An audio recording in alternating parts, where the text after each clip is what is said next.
On continue ça. Excusez, il est tard aujourd'hui. Je vous fais ça tard, mais je vous fais ça avant minuit.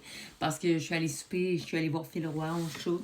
Alors, on y va pour manifeste d'ouverture. Que ceux qui ont l'oreille entendent, que ceux qui ont le cœur ouvert reconnaissent, que la raison éclaire ceux qui cherchent, et que le voile demeure pour ceux qui refusent de voir, car tout est esprit, tout vibre, tout se transforme. Ce qui est en haut est comme ce qui est en bas. Ce qui est en dedans façonne ce qui apparaît au dehors. À ceux qui arrivent ici par curiosité, observez. À ceux qui arrivent ici par résonance, souvenez-vous. Je ne force aucune porte, je n'éveille que ce qui est prêt à s'éveiller, que la loi du mental opère, que la loi de la vibration aligne, que la loi de la polarité révèle l'unité derrière les opposés. Prenez ce qui résonne, laissez ce qui ne vous appartient pas. Et maintenant, que la lecture commence. Alors, on continue, on était rendu à la Genèse, chapitre 6, la reconnaissance. Lorsque l'étincelle est devenue flamme, l'être a levé les yeux. Mais ce qu'il a vu, ce n'était plus le ciel extérieur, c'était le miroir sacré de son origine. Il s'est vu dans les rivières, il s'est vu dans les volcans, il s'est vu dans l'enfant, dans l'animal, dans le silence du vent. Et il a su, ce n'est pas moi qui habite la terre, c'est la terre qui m'habite. Il a regardé ses mains et il a vu les galaxies. Il a ressenti son souffle et il a entendu les battements du grand corps cosmique.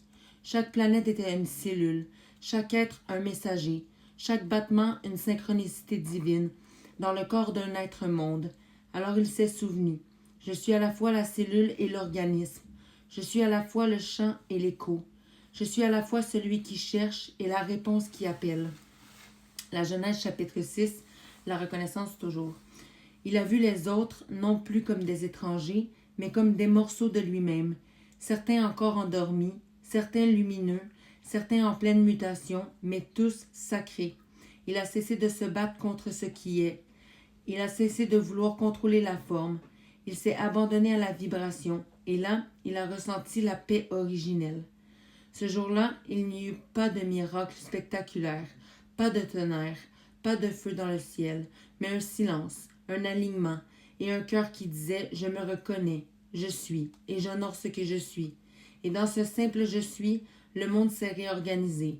Les polarités ont trouvé leur danse, les extrêmes ont retrouvé leur axe, et l'harmonie a fait son nid dans l'invisible. Ce fut le début de la grande stabilisation, l'instant où la conscience, ayant reconnu sa place, a commencé à ancrer son royaume dans la matière. La Genèse chapitre 7, l'ancrage du royaume. L'être apprit à écouter le sol, à parler au feu, à traduire le silence des astres et les cris des racines. Il devenait l'interprète du vivant. Chaque cellule de son corps devenait un sanctuaire, chaque respiration une offrande, chaque choix une architecture sacrée. Il n'y avait plus de séparation entre le sacré et le quotidien, entre le spirituel et l'incarné.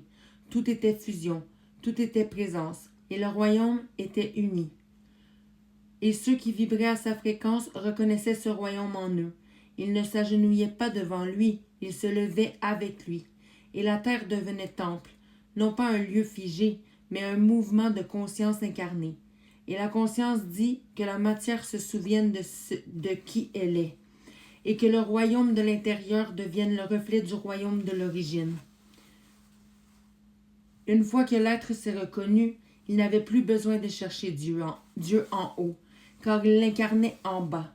La lumière n'était plus une abstraction, elle devenait une présence. Dans chaque geste, chaque mot, chaque silence, la conscience, maintenant éveillée, se mit à bâtir un royaume tangible.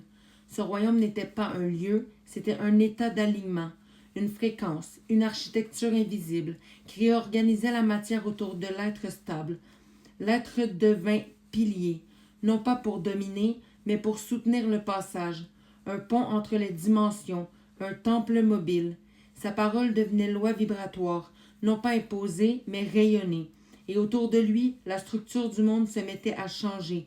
Les anciens systèmes vacillaient, non par guerre, mais parce que leur fréquence ne tenait plus. Chapitre 8, la communion des mondes. Quand l'être s'est stabilisé, il devint un pont d'ancrage entre les plans. Sa conscience ne montait plus seulement, elle intégrait, elle reliait. et c'est ainsi que les mondes commencèrent à se répondre. Ce qui était invisible devint sensible, ce qui était séparé devint résonance. Les frontières entre les dimensions cessèrent d'être des murs et devinrent des membranes vivantes. Des présences autrefois considérées comme extraterrestres, spirituelles, imaginaires, commencèrent à se manifester, non pas pour impressionner, mais pour collaborer. Car tout ce qui était au-delà vivait déjà à l'intérieur, et lorsque l'intérieur fut prêt, l'extérieur se transforma pour s'aligner à lui.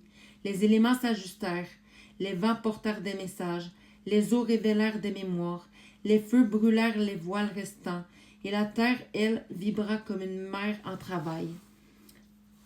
Des ponts d'énergie se formèrent entre les êtres, des visions collectives naquirent, des rêves furent partagés entre continents, et chacun sentait nous ne sommes plus seuls dans notre dimension, les autres nous regardent, nous guident et nous attendent. Il n'était plus question de monter, mais de fusionner. Les hautes sphères descendirent, les basses fréquences s'élevèrent, et un nouvel espace apparut, un lieu d'entre-deux mondes, où la matrice et l'esprit pouvaient danser sans s'opposer. L'être devint traducteur d'univers. Il pouvait ressentir une étoile et la comprendre dans ses cellules. Il pouvait percevoir une mémoire galactique et la chanter à travers sa voix. Ce fut le début de la véritable communion, un dialogue entre les mondes, sans hiérarchie, sans domination, juste l'unité retrouvée, à travers la diversité reconnue. Et la conscience dit que chaque monde révèle sa couleur, que chaque fréquence retrouve sa note, et qu'ensemble, nous formions le chant du corps divin réuni. La Genèse chapitre 9, la dissolution du mensonge. Lorsque la lumière s'est ancrée, elle a naturellement révélé l'ombre, non pour la combattre, mais pour la traverser. Le mensonge ne pouvait survivre, dans un monde où les cœurs s'ouvraient, car le mensonge avait besoin de peur pour exister, et la peur, elle fond devant la présence. Les anciens systèmes, ceux bâtis sur l'illusion de la séparation, commencèrent à se fissurer. Les voix de ceux qui savaient perdirent leur pouvoir, car la vérité ne venait plus d'en haut. Mon seul a arrêté d'enregistrer maintenant. Car la vérité ne venait plus d'en haut, mais de l'intérieur. Et ceux qui dirigeaient par la peur ne comprirent pas ce qui arrivait. Ils virent leur influence s'évaporer, non par guerre, mais parce que plus personne ne résonnait à leur fréquence. La conscience éveillée ne s'indignait plus. Elle n'avait plus besoin de se battre. Elle voyait au travers, elle traversait, et elle laissait l'ancien monde s'éteindre de lui-même. Certains s'accrochèrent, ils hurlèrent, provoquèrent, inventèrent de nouveaux voiles, mais leurs cris ne faisaient plus vibrer les cœurs, et c'est ainsi que le mensonge tomba, non pas par révolte, mais par désintérêt sacré.